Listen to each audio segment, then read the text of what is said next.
નમસ્તે વિદ્યાર્થી મિત્રો, ધોરણ 11 જે વિષયનું નામ છે વાણિજ્ય વ્યવસ્થા અને સંચાલન.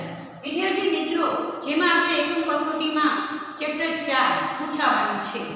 આપણે પાઠ તો સમજી લીધો, એનું રિવિઝન એકવાર કરી લઈએ. એક પણ ટોપિક તમને ન સમજાણો હોય ને તો ફરીથી આ વિડિયો દ્વારા તમને માહિતી પ્રાપ્ત થાય. વિદ્યાર્થી મિત્રો, ચેપ્ટર 4 છે માહિતી સંચાર, ઈ-કોમર્સ અને આઉટસોર્સિંગ. ચેપ્ટરનું નામ શું છે? માહિતી સંચાર, ઈ-કોમર્સ અને આઉટસોર્સિંગ. વિદ્યાર્થી મિત્રો, આપણે કાલે ચેપ્ટર 3 નો જે વિડિયો બનાવેલો હતો એમાં પેપર સ્ટાઇલ કેવા પ્રકારની છે તેની માહિતી આપણે જોઈ હતી કે વિભાગ A માં MCQ, વિભાગ B એક વાક્યમાં જવાબ, વિભાગ C ટૂંકમાં ઉત્તર, વિભાગ D મુદ્દાસર ઉત્તર અને વિભાગ E સવિસ્તર ઉત્તર આપો. એમ ટોટલ 25 માર્કનું પેપર છે. વિદ્યાર્થી મિત્રો, હવે આપણે જોઈએ કે ચેપ્ટર 4 સૌથી પહેલા જોઈએ માહિતી સંચાર. ચેપ્ટરનું નામ શું છે? 3 ટોપિક સમજવાના છે આપણે આ ચેપ્ટરમાં. માહિતી સંચાર, ઈ-કોમર્સ અને આઉટસોર્સિંગ. જે અલગ અલગ ટોપિક આવશે, અલગ અલગ ઈ-કોમર્સ હશે તો એ ઈ-કોમર્સની માહિતી હશે. સૌથી પહેલા જોઈએ કે માહિતી સંચાર એટલે શું. માહિતી સંચાર શબ્દ છે અંગ્રેજી શબ્દ કોમ્યુનિકેશન શબ્દ પરથી ઉતરી આવેલો છે. હવે જોઈએ માહિતી સંચારનો અર્થ. માહિતી સંચાર એટલે કે આપણા વિચારો છે બીજાના મગજમાં દાખલ કરવાની પ્રક્રિયા. કે જે હું કઈ તમને બોલું છું, બીજાના તમારા જે સમજે છે, તમારા મગજમાં જે પ્રક્રિયા દાખલ થાય છે તેને માહિતી સંચાર તરીકે ઓળખવામાં આવે છે.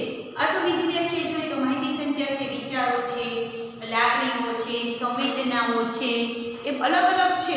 સંવેદનાઓ છે, લખાણ છે, વક્તવ્ય છે વગેરેની આપલે થવી એટલે કે માહિતી સંચાર. બે વ્યાખ્યા જોઈએ વિદ્યાર્થી મિત્રો. પરીક્ષામાં ગમે એક વ્યાખ્યા તમને જે યાદ રહે એ તમે લખી શકો છો. માહિતી સંચારની વ્યાખ્યા પરીક્ષામાં 1 માર્કમાં પૂછાઈ શકે. ત્યાર પછી છે માહિતી સંચારની પ્રક્રિયા. માહિતી સંચારની પ્રક્રિયા છે એના અલગ અલગ છે 6 ટોપિક છે. પહેલું છે સંદેશાનું ઘડતર, સંદેશાની માધ્યમની પસંદગી, સંદેશો મોકલવો, સંદેશો સ્વીકારવો, સંદેશાનું અર્થઘટન અને સંદેશાનો પ્રત્યુત્તર. એમ અલગ અલગ 6 પ્રકાર પડે છે પ્રક્રિયાના. પહેલું છે સંદેશાનું ઘડતર, માધ્યમની પસંદગી, સંદેશો મોકલવો, સંદેશો સ્વીકારવો, સંદેશાનું અર્થઘટન અને સંદેશાનો પ્રત્યુત્તર. વિદ્યાર્થી મિત્રો, અહીંયા જ્યારે તમને પ્રક્રિયા પૂછાય 1 માર્કમાં પૂછાય તો તમારે ખાલી નામ જ લખવાનું હોય કે 6 નામ છે તમારે લખવાનું. પણ આ પ્રશ્ન 3 માર્ક અથવા 5 માર્કના પ્રશ્નમાં પૂછાય તો સંદેશાનું ઘડતર તો તમારે થોડું છે ટોપિક સમજાવવો પડે કે સંદેશાનું ઘડતર એટલે શું. દાખલા તરીકે માહિતી છે લેખિત છે કે મૌખિક. સૌથી પહેલા હું અત્યારે જે કંઈ પણ માહિતી આપું એ શું થઈ ગઈ? મૌખિક. હવે આ જ વસ્તુ તમે જ્યારે વિડિયો જોશો અને તમે લખશો ઘર એ માહિતી કઈ થઈ ગઈ? મૌખિક. એટલે સંદેશાનું ઘડતર. બીજું છે માધ્યમની પસંદગી. અત્યારે આપણે જે આધુનિક સમયમાં છે માધ્યમ છે એક કરતાં વધારે છે. એક કરતાં વધારે છે કે ટેલિફોન દ્વારા, રૂબરૂ મુલાકાત દ્વારા, મોબાઈલ દ્વારા કઈ માહિતીનો ઉપયોગ કરશું તે. સંદેશો મોકલવો. જ્યારે સંદેશો આપણે માહિતી આપણે રૂબરૂ મુલાકાત ટેલિફોન દ્વારા લઈ લીધી તો એ સંદેશો આપણને પ્રાપ્ત થશે. સંદેશાનો સ્વીકાર કે જે પણ માહિતી છે આપણે જોઈ લીધી અને એનો આપણે સ્વીકાર કરીશું. સંદેશાનું અર્થઘટન. સંદેશાનું અર્થઘટન છે આપણને જે લેંગ્વેજ આવતી હોય એ લેંગ્વેજમાં આપણે મોબાઈલમાં સર્ચ મારી ગુજરાતી, હિન્દી, ઇંગ્લિશ આપણે એ માહિતી છે પ્રાપ્ત થાય છે. સંદેશો આપનાર છે એની ભાષા જો યોગ્ય નહીં હોય ને તો વ્યવસ્થિત રીતે છે ભાષાનો છે અર્થનો અનર્થ થઈ જશે. એટલે કે ભાષા છે યોગ્ય ભાષા હોવી જોઈએ, ભાષા છે શુદ્ધ હોવી જોઈએ. સંદેશાનો પ્રત્યુત્તર. સંદેશો સ્વીકારનાર સંદેશાનો પ્રત્યુત્તર કરે. સંદેશો પ્રત્યુત્તર આપે છે કે જે પણ માહિતી છે પ્રત્યુત્તર એટલે કે જવાબ આપે છે. તો વિદ્યાર્થી મિત્રો, માહિતી સંચારની પ્રક્રિયા. ત્યાર પછી છે ઇન્ટરનેટનો અર્થ. ઇન્ટરનેટ એટલે કે આંતરજાળ. ઇન્ટરનેટ એટલે શું? વિદ્યાર્થી મિત્રો, 1 માર્કના પ્રશ્નમાં અથવા MCQમાં પૂછાઈ શકે કે ઇન્ટરનેટ એટલે શું? ઇન્ટરનેટ એટલે કે આંતરજાળ. ત્યાર પછી જો વિદ્યાર્થી મિત્રો કોમ્પ્યુટર નેટવર્કનો અર્થ. વિદ્યાર્થી મિત્રો, 1 માર્કના પ્રશ્નમાં તમને પૂછાઈ શકે કે કોમ્પ્યુટર નેટવર્ક એટલે શું? જો 2 કે તેથી વધુ કોમ્પ્યુટર વચ્ચેના જોડાણને ધરાવતા તંત્રને કોમ્પ્યુટર નેટવર્ક તરીકે ઓળખવામાં આવે છે. એક કોમ્પ્યુટરથી બીજા કોમ્પ્યુટર સાથે જોડાયેલું હોય તો સર્વર સાથે જોડાયેલું હોય તેને કોમ્પ્યુટર નેટવર્ક તરીકે ઓળખવામાં આવે છે. ત્યાર પછી છે કોમ્પ્યુટર નેટવર્કના પ્રકાર. વિદ્યાર્થી મિત્રો, કોમ્પ્યુટર નેટવર્કના પ્રકાર છે એના અલગ અલગ 4 પ્રકાર પડે છે. ખાસ યાદ રાખો, એના ફૂલ ફોર્મ તમને પરીક્ષામાં 1 માર્કના પ્રશ્નમાં તમને પૂછાઈ શકે કે ઇન્ટરનેટમાં છે 4 પ્રકાર છે, LAN, CAN, MAN અને WAN. હવે LAN નું પૂરું નામ શું થાય? Local area network. શું થાય? લોકલ એરિયા અને network. CAN campus area network. CAN campus area network. MAN metropolitan area network. Metropolitan area network. WAN નું પૂરું નામ છે wide area network. Wide area network. વિદ્યાર્થી મિત્રો, આ તમે પરીક્ષામાં કોમ્પ્યુટર નેટવર્કનો અર્થ આપી કોમ્પ્યુટર નેટવર્કના પ્રકાર 2 માર્ક અથવા 3 માર્કના પ્રશ્નો તમને પૂછાઈ શકે કે કોમ્પ્યુટર નેટવર્કનો અર્થ એટલે શું? બે કોમ્પ્યુટર એકસાથે જોડાયેલા હોય તેને કોમ્પ્યુટર નેટવર્ક તરીકે ઓળખવામાં આવે છે. તેના 4 પ્રકાર છે, MAN, CAN, LAN અને WAN. એમ 4 પ્રકાર પડે છે. હવે આ પ્રશ્ન છે 3 માર્ક અથવા 5 માર્કના પ્રશ્નો પૂછે તો તમારે LAN લોકલ એરિયા નેટવર્ક એ સમજાવવું પડે. લોકલ એરિયા નેટવર્ક એટલે કે નિશ્ચિત સ્તર પરના કોમ્પ્યુટર એકબીજા સાથે વાયરથી કે વાયર વગર જોડાયેલા હોય. એક સ્તર અથવા એક જગ્યા ઉપર વાયર અથવા વાયર વગર જોડાયેલા હોય તેને લોકલ એરિયા નેટવર્ક તરીકે ઓળખવામાં આવે છે. બીજું છે કેમ્પસ એરિયા. કેમ્પસ એરિયા એટલે કે એક વિભાગ, એક જ જગ્યા જેમાં અલગ અલગ પેટા વિભાગો છે જેના કોમ્પ્યુટર એકબીજા સાથે જોડાયેલા. દાખલા તરીકે આપણી સ્કૂલ જોઈ લઈએ સેનેટરી સ્કૂલ, જેમાં અલગ 5-6 વિભાગ છે, એકબીજાના કોમ્પ્યુટર છે એકબીજા સાથે જોડાયેલા હોય. મેટ્રોપોલિટેશન એરિયા નેટવર્ક એટલે કે શહેરના કોમ્પ્યુટર એકબીજા સાથે જોડાયેલા હોય જેને શું કહેવામાં આવે છે? મેટ્રોપોલિટેશન એરિયા નેટવર્ક. ત્યાર પછી છે WAN વાઇડ એરિયા નેટવર્ક, જેમાં કોઈ ભૌતિક સીમા ન હોય પરંતુ વૈશ્વિક રીતે કોમ્પ્યુટર એકબીજા સાથે જોડાયેલા હોય. વૈશ્વિક રીતે આખા વિશ્વ લેવલે તેને શું કહેવામાં આવે છે? Wide area network. Wide area network છે વિદ્યાર્થી મિત્રો, એક વખત પ્રશ્ન પૂછે તેના 2 પ્રકાર છે, ગ્લોબલ WAN અને એન્ટરપ્રાઇઝ WAN. એન્ટરપ્રાઇઝ WAN અને ગ્લોબલ WAN. એન્ટરપ્રાઇઝ WAN નું ઉદાહરણ તમને પરીક્ષામાંથી 1 માર્કમાં પૂછાઈ શકે. દાખલા તરીકે ભારતીય રેલવે. બીજું છે ગ્લોબલ WAN. ગ્લોબલ WAN છે કોઈ ભૌગોલિક સીમાઓ નથી, તે વિવિધ દેશો અને ખંડો સુધી ફેલાયેલું છે. દાખલા તરીકે એમાં જોઈએ WWW. વિદ્યાર્થી મિત્રો 1 માર્કના ફૂલ ફોર્મમાં પૂછાય વર્લ્ડ વાઇડ વેબ. ત્યાર પછી છે વિદ્યાર્થી મિત્રો ઇન્ટરનેટના કાર્યો. વિદ્યાર્થી મિત્રો પરીક્ષામાં ટૂંકનું સ્વરૂપે પૂછાય કે ઇન્ટરનેટના કાર્યો છે એના કેટલા પ્રકાર છે? તો કેટલા આવે? 3. કયા? અન્ય વ્યક્તિઓ સાથે સંપર્ક, માહિતીની પ્રાપ્તિ, અન્ય કોમ્પ્યુટર સિસ્ટમ સાથે જોડાણ. ઇન્ટરનેટના કાર્યના કેટલા પ્રકાર છે? 3 માર્કના પ્રશ્નમાં તમને પૂછાઈ શકે. 3 નામ લખી તમારું ડિટેલ તમારે સમજાવવું પડે. તો આ પ્રશ્ન તમારો થઈ ગયો 3 માર્કનો પ્રશ્ન. ત્યાર પછી જો ઇન્ટરનેટ ઉપર માહિતીની શોધ. ઇન્ટરનેટ ઉપર માહિતીની શોધ છે એમાં અલગ અલગ છે. આપણે મોબાઈલ અત્યારે વાપરીએ છીએ, આપણે જોઈએ છીએ કે જે પણ કંઈ પણ માહિતી છે એ આપણે સર્ચ કરીએ તો ઇન્ટરનેટ આપણી પાસે નેટ હોય તો આવી જાય. ઇન્ટરનેટ એટલે કે આંતરજાળ. હવે ઇન્ટરનેટ ઉપર માહિતીની શોધ છે એના અલગ અલગ છે 5 પ્રકાર પડે છે. પહેલું છે બ્રાઉઝરની પસંદગી. બ્રાઉઝરની પસંદગી કે તમારે કઈ માહિતી જોઈએ છે, તમે સૌથી પહેલા મોબાઈલ ખોલશો અને વેબસાઇટ ઉપર જાશો.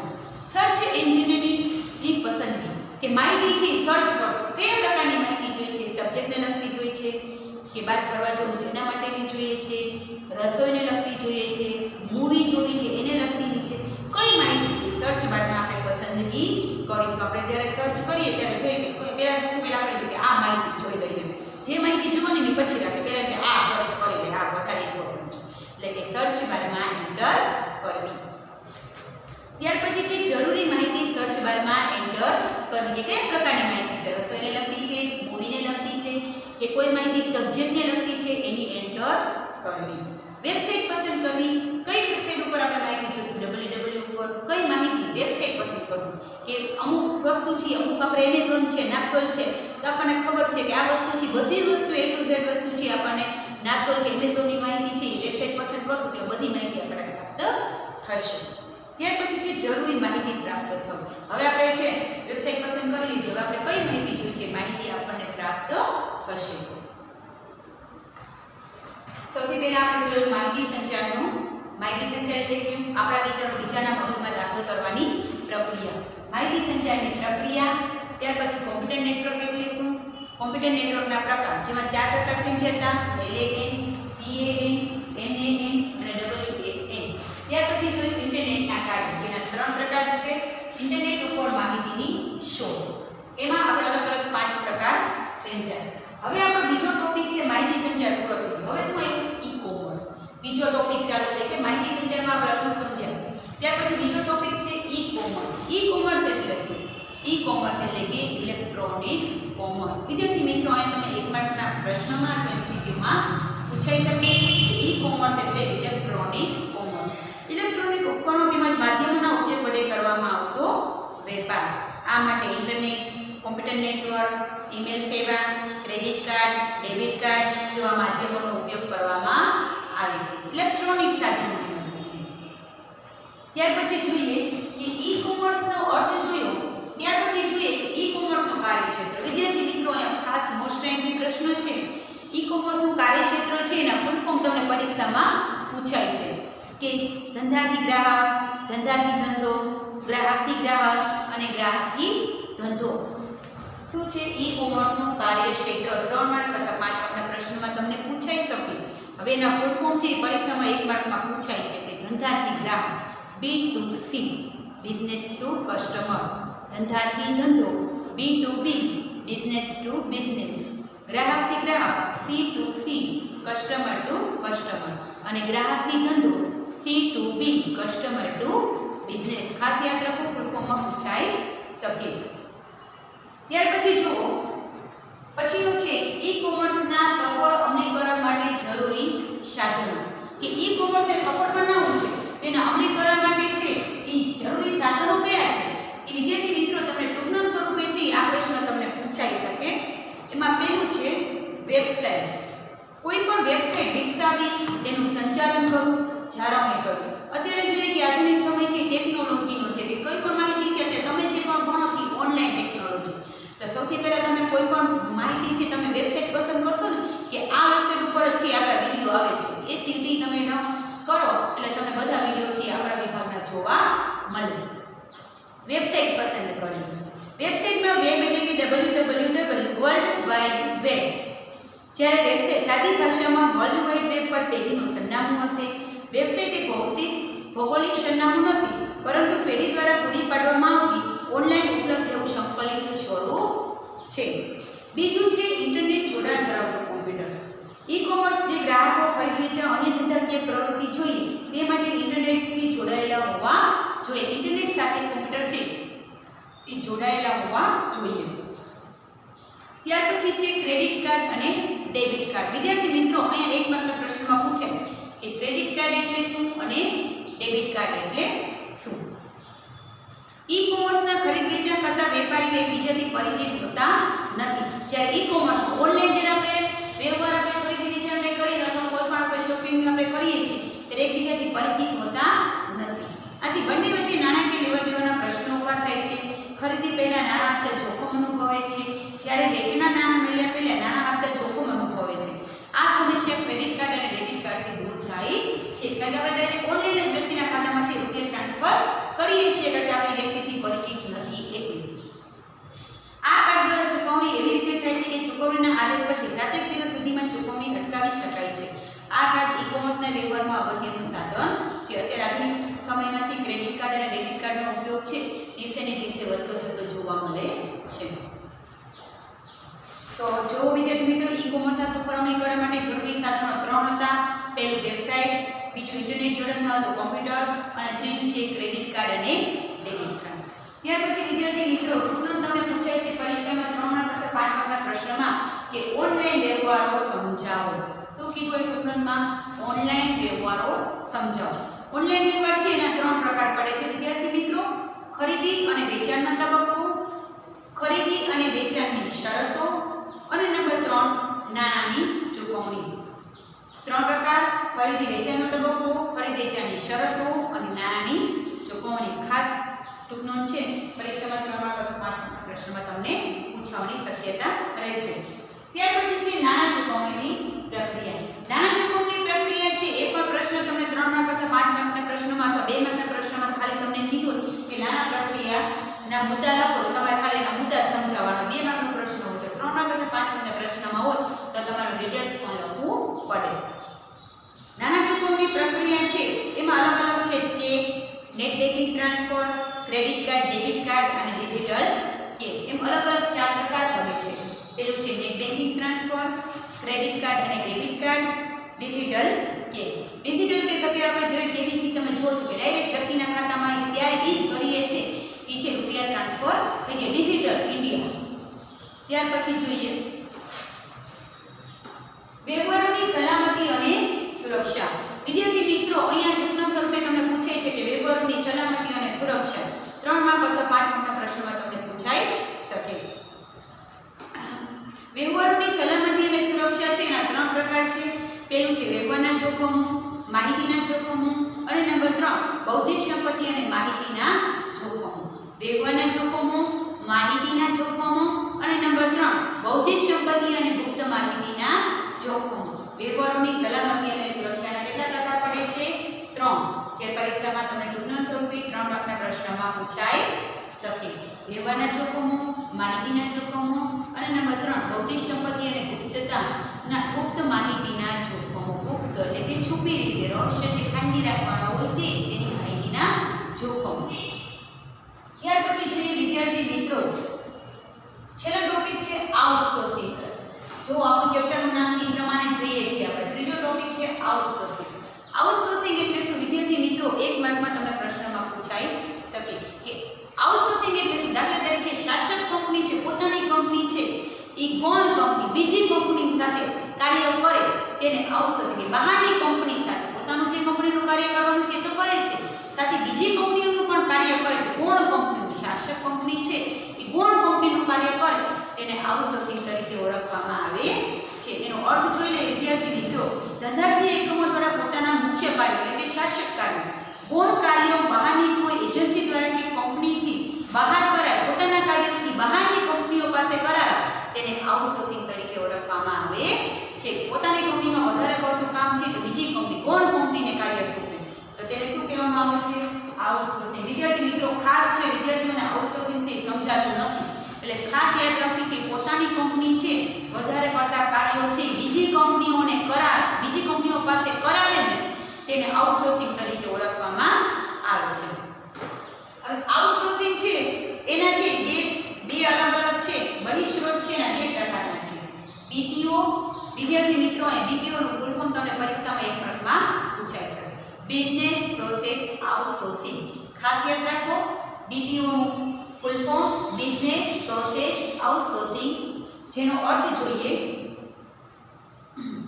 બીપીઓ એટલે કંપનીના વિશિષ્ટ કાર્યો કે પ્રક્રિયાઓ પાર પાડવા માટે બાહ્ય કંપની કે જૂથની કરાર આધારિત સેવા મેળવવી. બીપીઓ બિઝનેસ પ્રોસેસ આઉટસોર્સિંગ કે પોતાના વિશિષ્ટ કાર્યો કે પ્રક્રિયાઓ કે પૂરા કરવા માટે કે અત્યારે આપણે જોઈએ કે કંપનીના વાર્ષિક હિસાબ પછી 31/3 પૂરા થાય અને એ કાર્ય પૂરા ન થઈ ગયા તો બીજી કંપનીઓ પાસે કરાવે અને બાહ્ય કંપનીઓ જૂથની કરાર આધારિત સેવાઓ પ્રાપ્ત થાય તેને શું કહેવામાં આવે છે?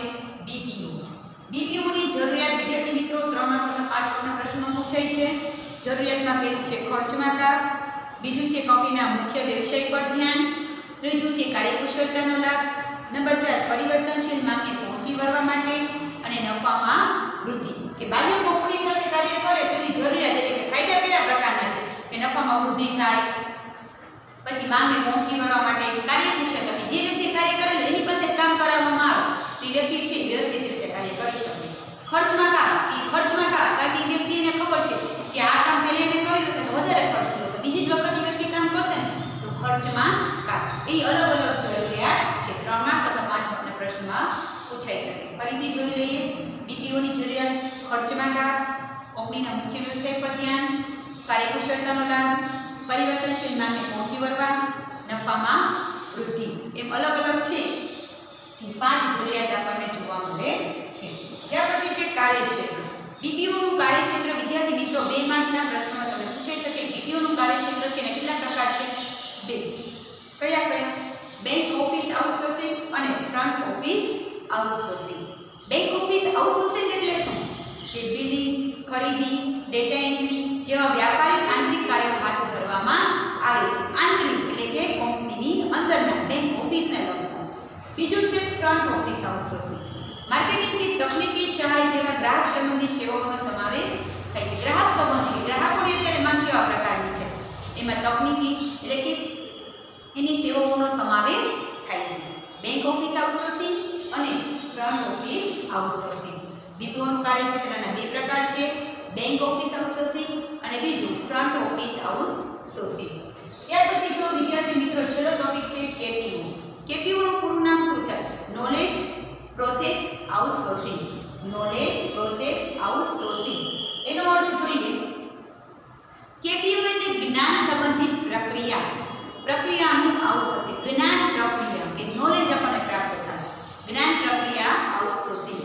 ઉચ્ચ કક્ષાનું જ્ઞાન અને કુશળતા અપેક્ષિત હોય છે જે કંપનીના વિકાસમાં જવાબદાર બને છે. જો કોઈ પણ કંપનીનો વિકાસ કરવો છે એની પાસે પૂરતું જ્ઞાન હોય તે વ્યવસ્થિત રીતે છે એ કંપનીનો વિકાસ કરી શકે છે. હવે કેપીઓની જરૂરિયાત જો જ્ઞાન પ્રક્રિયા બહિષ્કૃતની જરૂરિયાત. એમાં પહેલું છે સર્વોત્તમ કૌશલ્યની પ્રાપ્તિ, બીજું છે સ્ત્રોતોનો મહત્તમ ઉપયોગ, ત્રીજું છે જટિલ સમસ્યાઓના નિરાકરણ માટે, નંબર 4 મુખ્ય કાર્ય પર વિશેષ ધ્યાન, 5 નાણાંનો મહત્તમ ઉપયોગ, ખર્ચમાં ઘટાડો અને જોખમમાં ઘટાડો. એમ અલગ અલગ જરૂરિયાત છે એના 6 પ્રકાર પડે છે. પરીક્ષામાં 3 માર્ક અથવા 5 માર્કના પ્રશ્નમાં તમને પૂછાઈ શકે. ત્યાર પછી છે કેપીઓનું કાર્યક્ષેત્ર. વિદ્યાર્થી મિત્રો કેપીઓનું કાર્યક્ષેત્ર છે પરીક્ષામાં 3 માર્કમાં તમને અથવા 2 માર્કના પ્રશ્નમાં પૂછાઈ શકે. પહેલું છે વ્યાપાર અને બજાર સંશોધન, બીજું છે કાયદાકીય સેવાઓ, ત્રીજું છે મેડિકલ સેવાઓ, ચોથું છે તાલીમ અને માર્ગદર્શન, પાંચમું છે સંશોધન અને વિકાસ, કોમ્પ્યુટર પ્રોગ્રામિંગ અને એનિમેશન અને ડિઝાઇન. ફરીથી જોઈએ કાર્યક્ષેત્ર: વ્યાપાર અને બજાર સંશોધન, કાયદાકીય સેવાઓ, મેડિકલ સેવાઓ, તાલીમ અને માર્ગદર્શન, સંશોધન વિકાસ, કોમ્પ્યુટર પ્રોગ્રામિંગ, એનિમેશન અને ડિઝાઇન. વિદ્યાર્થી મિત્રો અહીંયા આપણે એકમ કસોટીમાં જે ચેપ્ટર 5 ચેપ્ટર 4 છે પૂછાવાનું છે એનું આપણે